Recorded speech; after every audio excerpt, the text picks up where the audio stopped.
Good morning Odisha. आज जून 12 तारीख गुरुवार 15टी गुरुत्वपूर्ण खबर पर आसतु नजर पकाइबा। भिडियोटी भल लगिले निश्चित गोटे लाइक रखिबे। नंबर 1 मोहन सरकार को आउ एक मास्टर स्ट्रोक। रजरे घोषणा हेब 12टी नुआ एनएसी। एक वर्ष पूरा अवसर में राज्यवासी योजना पेड़ी नहीं आसुंच सरकार। यह भितर बहु प्रतीक्षित एनएसी घोषणा करने को योजना होती। रज अवसर में राज्यर सहरांचल वृद्धिर नियो पड़ाक जाऊँगी। प्रथम पर्यायर 12 रु अधिक एनएसी घोषणा हेब। पाललहड़ा, धुसुरी, तिहिड़ी, सालेपुर, चित्रोड़ा, बेतनटी आउ दाबी होउछि किछि अंचल एही तालिकार सामिल हेब। स्थानीय दाबी अंचल दाबी पर नगर उन्नयन विभाग ए तालिका को पंचायतराज विभाग आवश्यक मंजूरी पठा देइतला। एबे मंजूरी पर दिने किंबा 2 दिन मध्य मुख्यमंत्री घोषणा एनएसी गुड़िकर ना घोषणा करेंगे बोली सूचना देछंती विभागीय मंत्री। नंबर 2 स्नान मंडपरे महाप्रभुंको गजानन बेश। हाथी बेशरे दर्शन देइछंती श्रीजीव। गजानन बेशरे दर्शन देइछंती श्रीजीव। स्नान मंडपरे महाप्रभुंको गजानन बेश। बड़दाण्डरे श्रद्धालुंको भिड़। महाप्रभुंको गजानन बेश दर्शन करिछंती श्रद्धालु। दिव्य स्नान पर गजानन बेशरे दर्शन देइछंती महाप्रभु।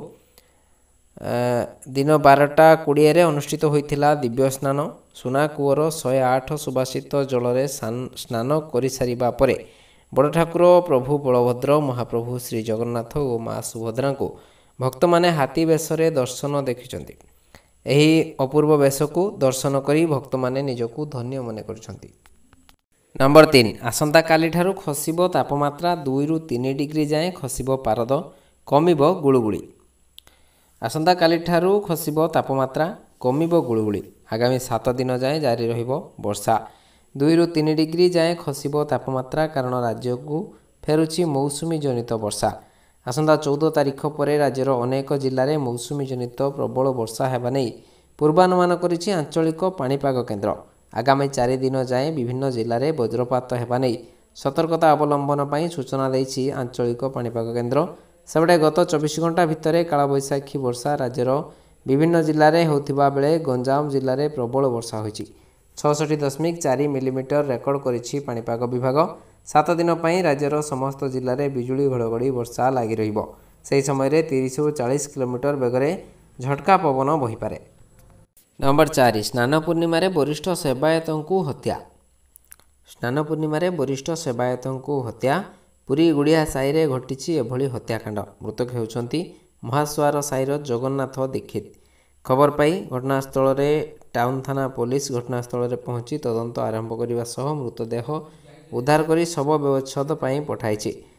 सूचनायोग्य जे स्नान पूर्णिमा अवसर में महाप्रभु पहंडी सेवा करी वरिष्ठ सेवायत जगन्नाथ दीक्षित फेरी गुड़िया साईर नारायण पाट जोशी को जगन्नाथ टंका देइथिबारु टंका नेबा पई आसिथिले। तेबे टंका देबा बदल में घर भितर तांकु अति निर्मम भावे नारायण हत्या करी फेरार हो जाइथिबा मृतकଙ୍କ पुतुरा अभियोग करछन्ती। घर भितर जगन्नाथ को हत्या करी अभियुक्त मृतदेह दांड दुआरे फिंगी देइथिबा वीडियो सीसीटीवी कैमरा रे कैद होइछि। नंबर 5 पाट प्लॉट बिक्री पाई फिटिला बाट। विभागीय मंत्री कहिले 5200 स्क्वायर फुट पाट प्लॉट बिक्री पाई हटिछि कटकणा। भाग प्लॉट बिक्री पाई कटकणा हटिबा परे प्रतिक्रिया रखिछन्ती मंत्री सुरेश पुजारी। मंत्री कहिछन्ती भाग प्लॉट बिक्री संपूर्ण बाट बंद थिला। झियो बाहागर उच्च शिक्षा पाई जहार जमी बिकिबा छड़ा अन्य किछि बाट नथिला। एबे 5200 स्क्वायर फुट पाट प्लॉट बिकिबा पाई समस्त कटकणा हटिछि। प्लॉटिंग करी बिकुथिले लेआउट प्रस्तुत करने को पड़ो। 9 मीटर रास्ता छाड़ी बिकिबा को हेबो। ड्रेन पार्किंग खाली स्थान पाई अनुसांगिक व्यवस्था रखिले आउट करी बीडीए किंबा ग्रामांचल रे बीडीओ निकट रे दाखल करी बिकी पारिबे। दीर्घ दिन धरी पाट प्लॉट बंद थिबारु सरकार क्षति सहुथिले। लोक क्षति सहिबा सह हैरान हेउथिले। समस्ते स्टॉक होल्डरंक आखि आगरे रखी समस्त व्यवस्था करा जायछि।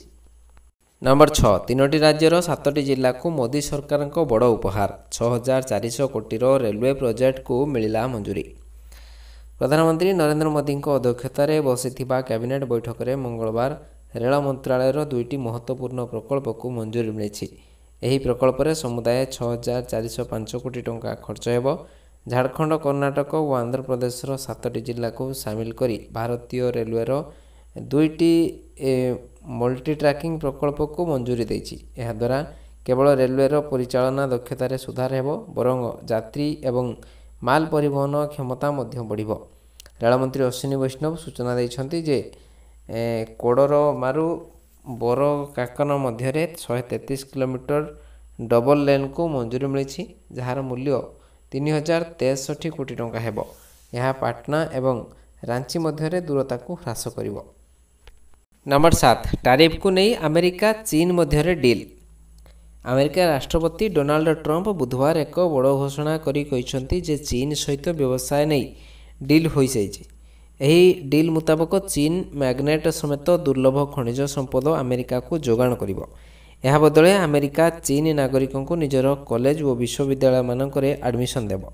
ଟାରିଫକୁ ନେଇ ପାଖାପାଖି 2 ମାସ ଧରି ଗତିରୋଧ ଜାରି ରହିବା ପରେ ଟ୍ରମ୍ପ ଦୁଇ ଦେଶଙ୍କ ସମ୍ପର୍କକୁ ଉଲ୍ଲେଖନୀୟ ବୋଲି କହିଛନ୍ତି। ନିଜ ସୋସିଆଲ ମିଡ଼ିଆ ପ୍ଲାଟଫର୍ମ ଟ୍ରୁଥ୍ ସୋଶାଲରେ ଟ୍ରମ୍ପ କହିଛନ୍ତି ଯେ ଆମକୁ ମୋଟ 55% ଟାରିଫ ମିଳୁଛି, ଅନ୍ୟପଟେ ଚୀନକୁ 10% ଟାରିଫ ମିଳିବ। ଏହି ସମ୍ପର୍କ ବେଶ୍ ଉଲ୍ଲେଖନୀୟ। ତେବେ ଆମେରିକା ରାଷ୍ଟ୍ରପତି କହିଛନ୍ତି ଯେ ଏହି ଡିଲ୍କୁ ତାଙ୍କର ଚୀନ ରାଷ୍ଟ୍ରପତିଙ୍କ ମଞ୍ଜୁରୀ ପରେ ଯାଇ ପକ୍କା ମନେ କରାଯିବ। ନମ୍ବର 8, ବେଙ୍ଗାଲୁରୁ ଦଳାଚକଟା ଘଟଣା ନେଇ କୋର୍ଟରେ କର୍ଣ୍ଣାଟକ ସରକାରଙ୍କ ବଡ଼ ବୟାନ। ରୟାଲ ଚ୍ୟାଲେଞ୍ଜ ବେଙ୍ଗାଲୁରୁ ବିଜୟ ଉତ୍ସବ ପାଳନ ପାଇଁ ବେଙ୍ଗାଲୁରୁ ଚିନ୍ନାସ୍ୱାମୀ ଷ୍ଟାଡିୟମରେ ହୋଇଥିବା ଦଳାଚକଟା ମାମଲାରେ କର୍ଣ୍ଣାଟକ ସରକାର ବୁଧବାର ବଡ଼ ବୟାନ ଦେଇଛନ୍ତି। କୋର୍ଟରେ ଶୁଣାଣି କାଳରେ ସରକାର ମାମଲାର ସ୍ପଷ୍ଟ ରୂପେ ଭାରତୀୟ କ୍ରିକେଟ କଣ୍ଟ୍ରୋଲ ବୋର୍ଡ ବା BCCI ଓ RCBକୁ ଏହି ଦୁର୍ଘଟଣା ପାଇଁ ଦାୟୀ କରିଛନ୍ତି। ଏହି ଘଟଣାରେ 11 ଜଣ ଲୋକଙ୍କ ମୃତ୍ୟୁ ହୋଇଛି।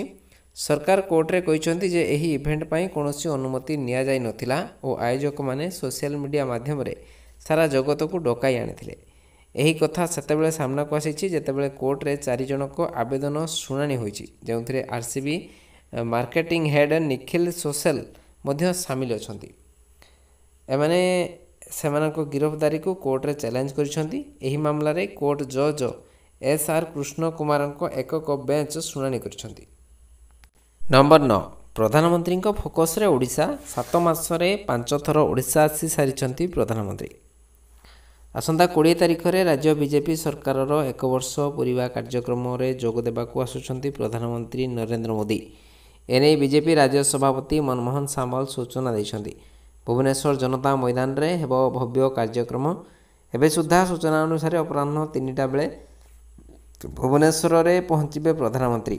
2 ଘଣ୍ଟା ବର୍ଷ ପୂରିବା କାର୍ଯ୍ୟକ୍ରମରେ ଉପସ୍ଥିତ ରହିବେ ପ୍ରଧାନମନ୍ତ୍ରୀ। ବିହାରରୁ ଆସି ଭୁବନେଶ୍ୱରରେ କାର୍ଯ୍ୟକ୍ରମ ସାରି ଭାଇଜାଗ ଯିବେ ମୋଦି। ପ୍ରଧାନମନ୍ତ୍ରୀଙ୍କ ଫୋକସରେ ରହିଛି ଓଡ଼ିଶା। ପ୍ରଧାନମନ୍ତ୍ରୀ 7 ମାସରେ 5 ଥର ଓଡ଼ିଶା ଆସି ସାରିଛନ୍ତି। ଏଥରକୁ ମିଶାଇ 6ଠ ଥର ଆସୁଛନ୍ତି ପ୍ରଧାନମନ୍ତ୍ରୀ। ନିର୍ବାଚନ ପୂର୍ବରୁ 6 ଥର ଆସିଛନ୍ତି। ନିର୍ବାଚନ ପ୍ରଚାର ବେଳେ ଓଡ଼ିଶା ଆସି 3 ଥର ରାତ୍ର ରହଣି କରିଥିଲେ ପ୍ରଧାନମନ୍ତ୍ରୀ। ନିର୍ବାଚନ ଘୋଷଣା ପୂର୍ବରୁ ସମ୍ବଲପୁର, ଚଣ୍ଡିଖୋଲ ଗସ୍ତରେ ଆସିଥିଲେ ମୋଦି। ସରକାର ହେବା ପୂର୍ବରୁ ଓଡ଼ିଶା 1 ନମ୍ବର ରାଜ୍ୟ ହୋଇପାରିବ ବୋଲି କହିଥିଲେ ପ୍ରଧାନମନ୍ତ୍ରୀ ମୋଦି। ନମ୍ବର 10, ପୁଣି ଘୁଞ୍ଚିଲା ଶୁଭାଂଶୁ ଶୁକ୍ଳାଙ୍କ ମହାକାଶ ଯାତ୍ରା। କିଛି ଘଣ୍ଟାର ଅପେକ୍ଷା ଥିଲା, କାଉଣ୍ଟଡାଉନ୍ ବି ଷ୍ଟାର୍ଟ ହୋଇଥିଲା, ହେଲେ ପୁଣି ଅଟକିଲା ଆକ୍ସିଓମ୍ ମିଶନ 4। ଭାରତୀୟ ମହାକାଶଚାରୀ ଶୁଭାଂଶୁ ଶୁକ୍ଳାଙ୍କ ମହାକାଶ ଯାତ୍ରାରେ ପୁଣି ବ୍ରେକ୍ ଲାଗିଛି। ଷ୍ଟେଟିକ୍ ଫାୟାର ପରୀକ୍ଷଣରେ ପରେ ବୁଷ୍ଟର ଯାଞ୍ଚ ବେଳେ ଲିକ୍ୱିଡ୍ ଅକ୍ସିଜେନ୍ ଲିକ୍ ହୋଇଥିଲା। ତେଣୁ ଅନିର୍ଦ୍ଦିଷ୍ଟ କାଳ ପାଇଁ ବହୁ ପ୍ରତୀକ୍ଷିତ ଆକ୍ସିଓମ୍ 4 ମିଶନକୁ ସ୍ଥଗିତ ରଖାଯାଇଛି। ବୁଧବାର ସନ୍ଧ୍ୟା 5:30ରେ ମହାକାଶ ଯାତ୍ରା କରିଥାନ୍ତେ ଭାରତର ଗ୍ରୁପ୍ କ୍ୟାପ୍ଟେନ୍ ଶୁଭାଂଶୁ ଶୁକ୍ଳା ଓ ତାଙ୍କ ଟିମ୍। ନାସା ଓ ସ୍ପେସ୍ ଏକ୍ସର ଆକ୍ସିଓମ୍ 4 ମିଶନରେ ଶୁଭାଂଶୁ ଓ ତାଙ୍କର 3 ଜଣ ସାଥୀ ସ୍ପେସ୍ ଏକ୍ସ ଡ୍ରାଗନରେ ଅନ୍ତର୍ଜାତୀୟ ମହାକାଶ ଷ୍ଟେସନକୁ ଯାତ୍ରା କରିଥାନ୍ତେ। ସ୍ପେସ୍ ଷ୍ଟେସନରେ 14 ଦିନର ରହଣୀରେ ଏହି ନକ୍ଷତ୍ର ବୈଜ୍ଞାନିକମାନେ 60 ବୈଜ୍ଞାନିକ ଅଧ୍ୟୟନ ଓ ଗତିବିଧିରେ ଭାଗ ନେଇଥାନ୍ତେ। ନମ୍ବର 11, ନାଲ୍କୋର ନୂଆ ନିର୍ଦ୍ଦେଶକ ଭାବେ ଦାୟିତ୍ୱ ନେଲେ Abhay Kumar Behuria. National aluminium company limited ବା ନାଲ୍କୋର ନୂତନ ନିର୍ଦ୍ଦେଶକ ଭାବେ ଦାୟିତ୍ୱ ନେଲେ ଅଭୟ କୁମାର ବେହୁରିଆ। ନାଲ୍କୋରେ ଯୋଗ ଦେବା ପୂର୍ବରୁ ସେ ରାଉରକେଲା ଷ୍ଟିଲ୍ ପ୍ଲାଣ୍ଟରେ କାର୍ଯ୍ୟନିର୍ବାହୀ ନିର୍ଦ୍ଦେଶକ ଭାବରେ କାର୍ଯ୍ୟରତ ଥିଲେ। ତାଙ୍କ ଦକ୍ଷତା ଏବଂ ନେତୃତ୍ୱ ବଳରେ କମ୍ପାନୀ ଏକ ଚ୍ୟାଲେଞ୍ଜିଂ ବଜାର ପରିସ୍ଥିତି ମଧ୍ୟରେ ରେକର୍ଡ ଆର୍ଥିକ ଫଳାଫଳ ହାସଲ କରିଥିଲା। ଆର୍ଥିକ ପରିଚାଳନା, ଋଣନୈତିକ ଯୋଜନା ଏବଂ ଡିଜିଟାଲ ରୂପାନ୍ତରଣ କ୍ଷେତ୍ରରେ ତାଙ୍କର 3 ଦଶନ୍ଧିରୁ ଊର୍ଦ୍ଧ୍ୱ ଅଭିଜ୍ଞତା ରହିଛି। ଉତ୍କଳ ବିଶ୍ୱବିଦ୍ୟାଳୟ ବାଣିଜ୍ୟ ସ୍ନାତକ ଡିଗ୍ରୀ ଏବଂ ଭାରତୀୟ କୋଷ୍ଟ ଆକାଉଣ୍ଟସ୍ ପ୍ରତିଷ୍ଠାନରେ ଜଣେ ଫେଲୋ ସଦସ୍ୟ ସହ ସଂସ୍ଥାର ଆଡଭାନ୍ସ ଷ୍ଟଡିଜ୍ ଆଣ୍ଡ ରିସର୍ଚ୍ଚ ବୋର୍ଡରୁ ବ୍ୟବସାୟ ମୂଲ୍ୟାଙ୍କନରେ ମଧ୍ୟ ଏକ୍ଜିକ୍ୟୁଟିଭ୍ ଡିପ୍ଲୋମା ହାସଲ କରିଛନ୍ତି। ନମ୍ବର 12 ଆମ୍ ଆଦମୀ ପାର୍ଟିର ବଡ଼ ଘୋଷଣା, ବିହାରର ସବୁ ସିଟ୍ରେ ଦଳ ଏକା ଲଢ଼ିବ ନିର୍ବାଚନ। ବିହାରର ବିଧାନସଭା ନିର୍ବାଚନକୁ ନେଇ ରାଜ୍ୟ ରାଜନୀତି ସରଗରମ ରହିଛି। ଚଳିତ ବର୍ଷ ହେବାକୁ ଥିବା ବିହାର ନିର୍ବାଚନ ପାଇଁ ମଇଦାନକୁ ଓହ୍ଲାଇବାକୁ ଅଣ୍ଟା ଭିଡ଼ିଛି ଆମ୍ ଆଦମୀ ପାର୍ଟି। ତେବେ ପାର୍ଟି ସଭିଙ୍କୁ ଚକିତ କରି ସମସ୍ତ ସିଟ୍ରେ ଲଢ଼ିବାକୁ ଘୋଷଣା କରିଛି। ଏଏନ୍ଆଇ ସହ ଆଲୋଚନା ବେଳେ ସୌରଭ ଭରଦ୍ୱାଜ କହିଛନ୍ତି, ଗୁଜରାଟରେ 5ଟି ଆସନରେ ଉପନିର୍ବାଚନ ହେବାର ଥିଲା। 4ଟି ଆସନରେ ପ୍ରାର୍ଥୀ ଦେଇଥିଲା କଂଗ୍ରେସ, ଆଉ ଗୋଟିଏ ସିଟ୍ରେ ଆପ୍ ପ୍ରାର୍ଥୀ ଦେଇଥିଲା। ପୂର୍ବରୁ ସ୍ଥିର ହୋଇଥିଲା ଯେ ଯେଉଁ ସିଟ୍ରେ ଯେଉଁ ଦଳର ପ୍ରାର୍ଥୀ ନିର୍ବାଚନ ଜିତିଥିଲେ ସେଠି ସେହି ଦଳ ନିଜର ପ୍ରାର୍ଥୀ ଦେବ। ସେହି ଅନୁସାରେ କଂଗ୍ରେସ 4ଟି ଆସନରେ ପ୍ରାର୍ଥୀ ଦେଇଥିଲା, କିନ୍ତୁ ଆମ ଭାଗରେ ଥିବା ଗୋଟିଏ ଆସନରେ ଆମେ ପ୍ରାର୍ଥୀ ଦେଇଥିବା ବେଳେ କଂଗ୍ରେସ ବି ସେଠାରେ ନିର୍ବାଚନ ଲଢ଼ିଲା। ନମ୍ବର 13 ରଥଯାତ୍ରା ପରଦିନଠାରୁ ପୁଣି ଆରମ୍ଭ ହେବ ରତ୍ନଭଣ୍ଡାର ମରାମତି, କହିଲେ ଡକ୍ଟର ଅରବିନ୍ଦ ପାଢ଼ୀ। ରତ୍ନଭଣ୍ଡାର ମରାମତି ନେଇ ଅରବିନ୍ଦ ପାଢ଼ୀଙ୍କ ସୂଚନା। ରଥଯାତ୍ରା ପରଠୁ ରତ୍ନଭଣ୍ଡାର କାମ ଆରମ୍ଭ ହେବ। 28 ତାରିଖରୁ ପୁଣି ଆରମ୍ଭ ହେବ ରତ୍ନଭଣ୍ଡାର ମରାମତି କାମ। ଏପ୍ରିଲ 29ରୁ ଜୁନ 27 ତାରିଖ ଯାଏଁ ରତ୍ନଭଣ୍ଡାର ମରାମତି କାମ ବନ୍ଦ ରହିବ ବୋଲି ଶ୍ରୀମନ୍ଦିର ମୁଖ୍ୟ ପ୍ରଶାସକ ଡକ୍ଟର ଅରବିନ୍ଦ ପାଢ଼ୀ ସୂଚନା ଦେଇଥିଲେ। ମରାମତି କାମ ଶେଷ ପର୍ଯ୍ୟାୟରେ ପହଞ୍ଚିଛି, କିନ୍ତୁ ପୂର୍ଣ୍ଣାଙ୍ଗ ମରାମତି ଶେଷ ପାଇଁ ଆଉ କିଛି ଦିନ ସମୟ ଲାଗିପାରେ ବୋଲି କହିଛନ୍ତି ଶ୍ରୀମନ୍ଦିର ମୁଖ୍ୟ ପ୍ରଶାସକ। ନମ୍ବର 14 ଲସ୍ ଆଞ୍ଜେଲସ ସ୍ଥିତି ଅଣାୟତ୍ତ, ମାସ୍କ ପିନ୍ଧି ଆପଲ ଷ୍ଟୋରରୁ ଲୁଟି ନେଲେ ଆଇଫୋନ୍। ଆମେରିକାର ଲସ୍ ଆଞ୍ଜେଲସରେ ପରିସ୍ଥିତି ଅଣାୟତ୍ତ। ରାଷ୍ଟ୍ରପତି ଡୋନାଲ୍ଡ ଟ୍ରମ୍ପଙ୍କ ପ୍ରବାସନ ନିର୍ଦ୍ଦେଶ ବିରୋଧରେ ପ୍ରତିବାଦ ଜାରି ରହିଛି।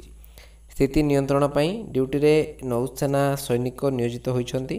କଡ଼ା ସୁରକ୍ଷା ବଳୟରେ ରହିଛି ସାରା ସହର। ଏହାରି ଭିତରେ ସୋସିଆଲ ମିଡ଼ିଆରେ ଘୁରି ବୁଲୁଛି ଲସ୍ ଆଞ୍ଜେଲସର ଏକ ଭିଡ଼ିଓ, ଯାହାକୁ ଦେଖି ଲୋକେ ବି ତାଜୁବ୍। କାରଣ ଭିଡ଼ିଓରେ ଲୋକ ଆପଲ ଷ୍ଟୋରକୁ ଲୁଟୁଥିବାର ଦେଖିବାକୁ ମିଳିଛି। ସୋମବାର ରାତିରେ ଅନେକ ଲୋକ ମୁଖା ପିନ୍ଧି ଆପଲ ଷ୍ଟୋରରୁ ଲୁଟିଥିଲେ, ଯାହାର ଭିଡ଼ିଓ ସୋସିଆଲ ମିଡ଼ିଆରେ ଭାଇରାଲ ହୋଇଛି।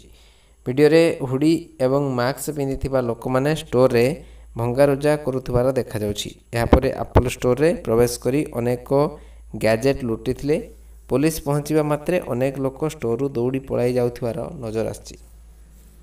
ନମ୍ବର 15 ଆଧାର କାର୍ଡ଼ ନଥିଲେ ବି ସ୍କୁଲରେ ଆଡ଼ମିସନ୍ କରିପାରିବେ ଛାତ୍ରଛାତ୍ରୀ।